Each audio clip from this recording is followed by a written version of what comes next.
Hello everybody and welcome to Cymatic TV. A bit of an energy update. Sorry I haven't been here for a month, to be honest. It's been a bit of a hectic month, and so yeah, I do apologise about that. There is a reason for it, and that reason is the fact, in my opinion, right, that reason is the fact that Pluto has moved from Capricorn through to Aquarius. Yes, we're talking astrology now. I have a sister channel called the Astro Flower, where I draw tarot cards for all of this. And if you want to see any of those readings, they'll be linked in the description below. And I think it's a very significant point in the energetic calendar, let's put it that way. I think it's a real movement now. I think we're really going into the age of Aquarius, because, as I said, it's moving from Capricorn into Aquarius, and this energy update is going to be all about that, because the sun seems to be playing to the same tune, the earth seems to be playing to the same tune, everything seems to be conspiring to this same sort of rhythm now, and getting really tight in its rhythm, which is really important once we start looking at energy and how we are affected by the sun, the earth, and all the planets that are around us. So we're going to be going into the whole sort of planetary thing, the elements of the planets, the elements of the star signs, and how it will be affecting us as individuals.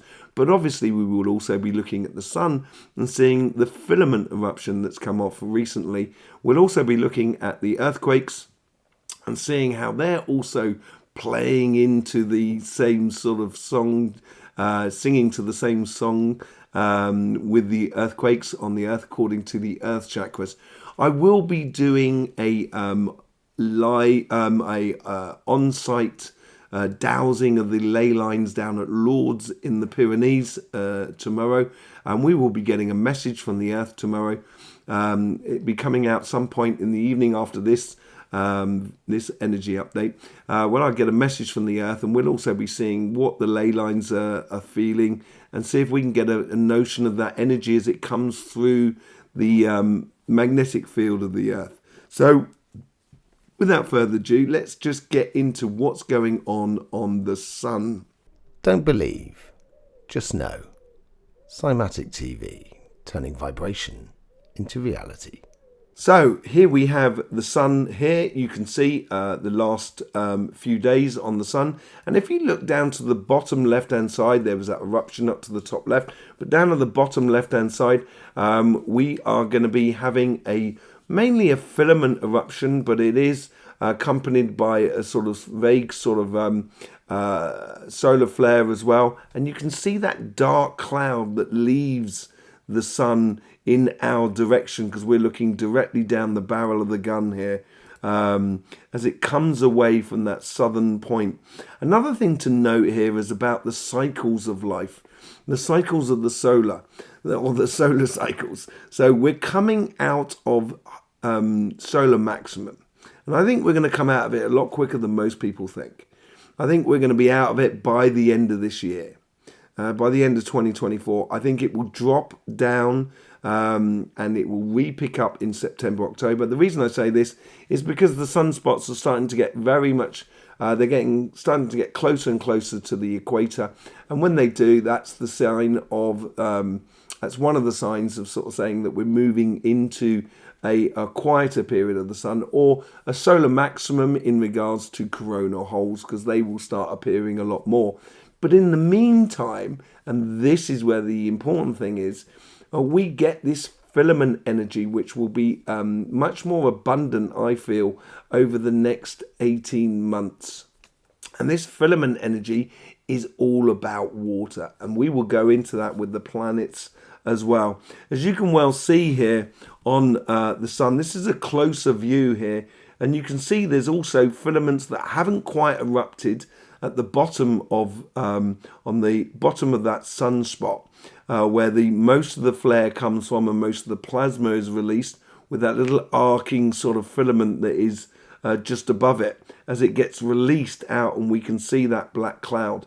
Now, if we also look at the enral spiral, we can see with the enral spiral that this is coming in our direction.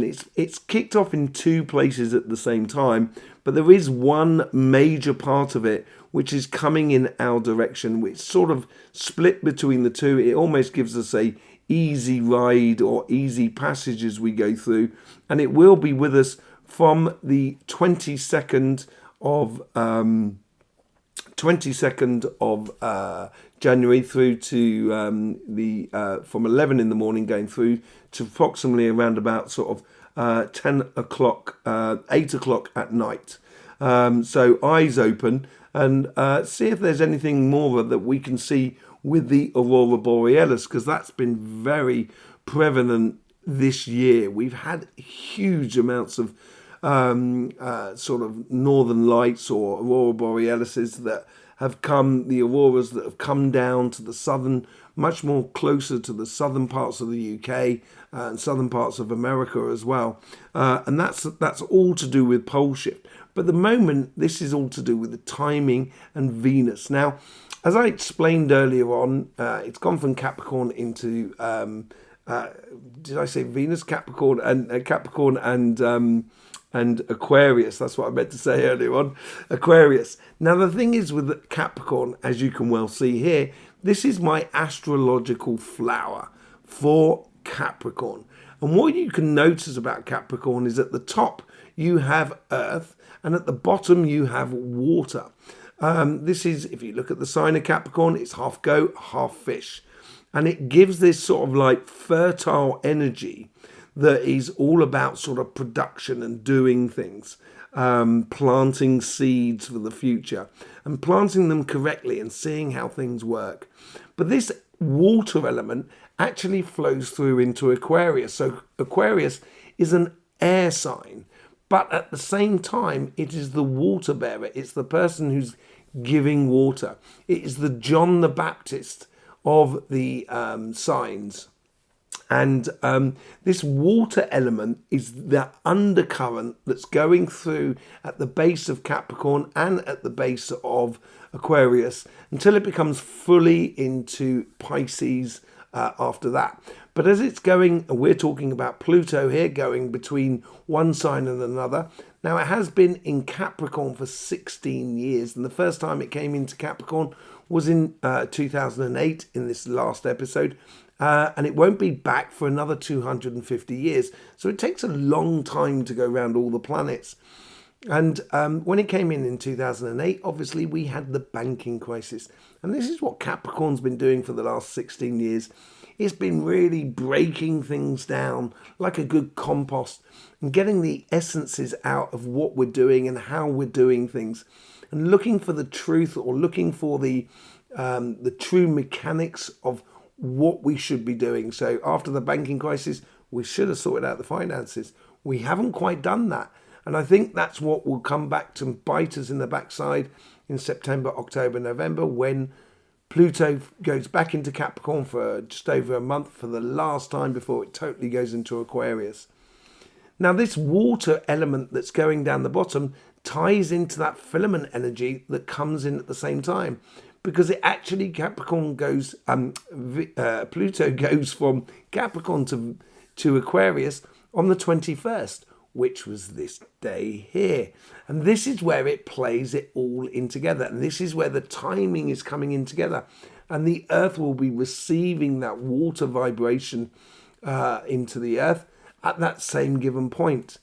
The other thing as well is planet Earth. Now, planet Earth has been giving us some really good earthquakes today as well. And if you can notice here, we have a big earthquake, which is 6.5, which is just between Australia and New Zealand, Australia and sort of Japan, sorry, on what I would call the Filipino diamond plate.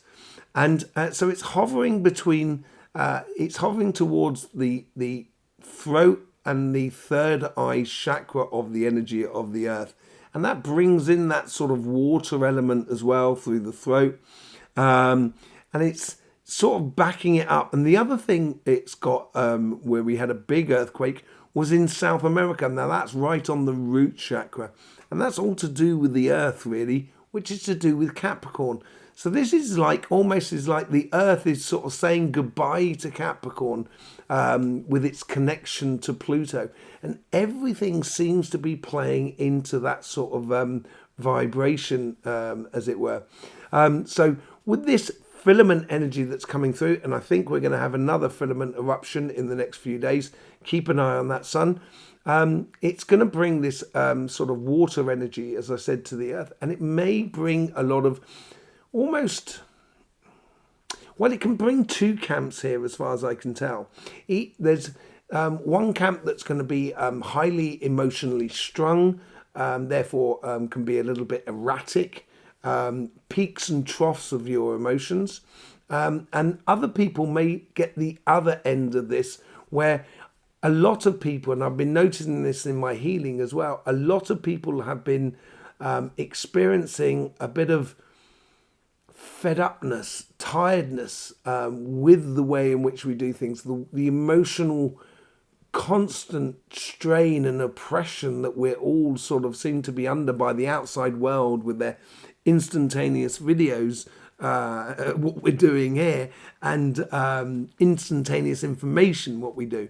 And it seems to be swamping us. And really, we should be feeling that energy here to sort of connect with our emotions, because when Pluto does go into Aquarius, Aquarius is all about humanity, all about community, family. It's all about creativity as well, doing a lot of creative sides of things. And that creative side can be a lot of things. It can be also to do creative in the way in which you do a business. It could be created, obviously, in doing like a painting or a photograph or a sculpture or music. It could be a lot of those sort of things, but it's also to do with timing and being regular and being consistent within doing things. And that's what this emotional drive, I think, is coming through the energy at the moment on the Earth and through all the planetary system. And we're going to be looking at the planets in a minute, at the actual real planets, and see how they are influencing the Earth. And, you know, all of this sort of, it's the last blast of Capricorn before it comes back for its final judgment in September through to November. So I'd be just a little bit wary of your emotions at the moment. I'd take it all with a pinch of salt. Realise that no one's perfect. None of us are perfect. And, you know, and it's only in retrospection that we can actually see clearly of where we were right or wrong, or, you know, and allow us to then adjust ourselves accordingly as we go forward, and we evolve in those emotions. So we actually start combining it with the common sense evolution or revolution that we're going into, which is all to do with Aquarius as well. So let's have a quick look at the planets at the moment. This is a picture of the planets, the inner planets, at the moment, that was taken today on the 21st. As you can well see, Venus and Mercury are pretty much in alignment with the Sun, and this could be triggering a few things of sort of magnetics to do with the Sun, which could be pulling on a few magnetics of the Sun, which could be causing sort of filament eruptions or sort of solar flares. And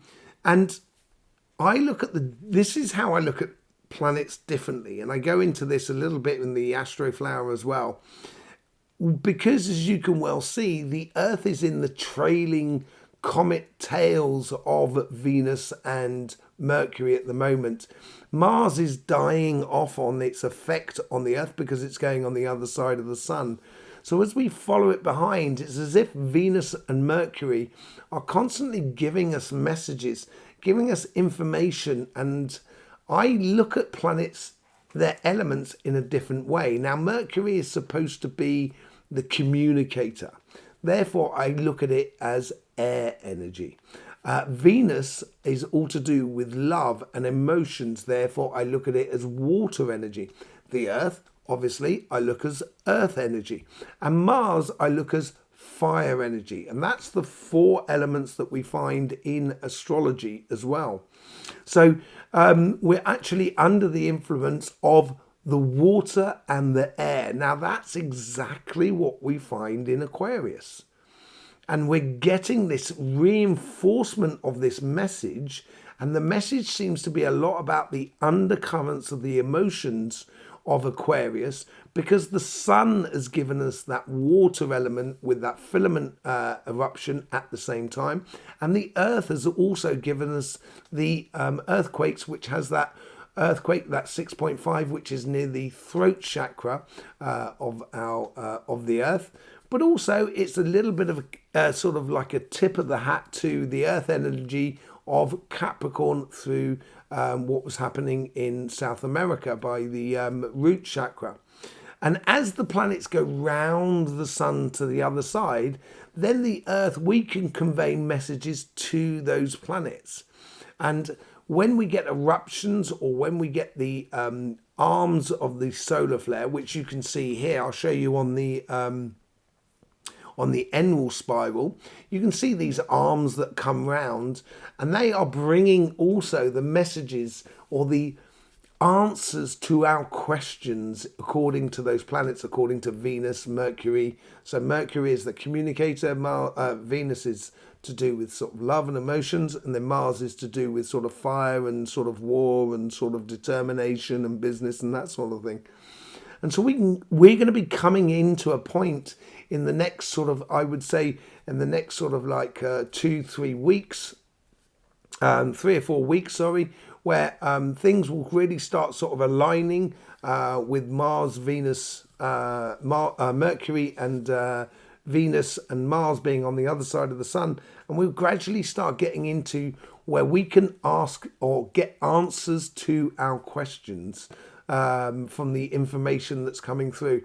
So be very attentive at the moment about the overall energies that are flowing around you within your aura, within your chakras as well, within your meditation. Be attentive to those sort of things, because I think you're going to find a lot of golden nuggets which are going to help you as you go forward in the coming age of Aquarius.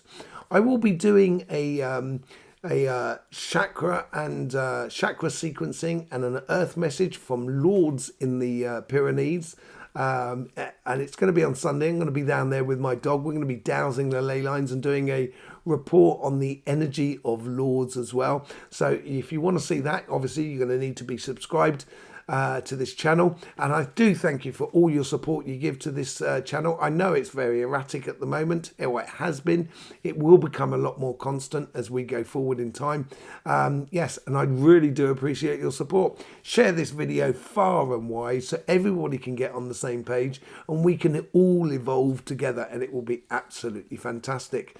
So I will see you there again for that sort of report on Lourdes and see what's going on with the ley lines and so forth and etc. Thank you very much for being here. Don't forget, don't believe, just know. Don't believe, just know. Cymatic TV, turning vibration into reality.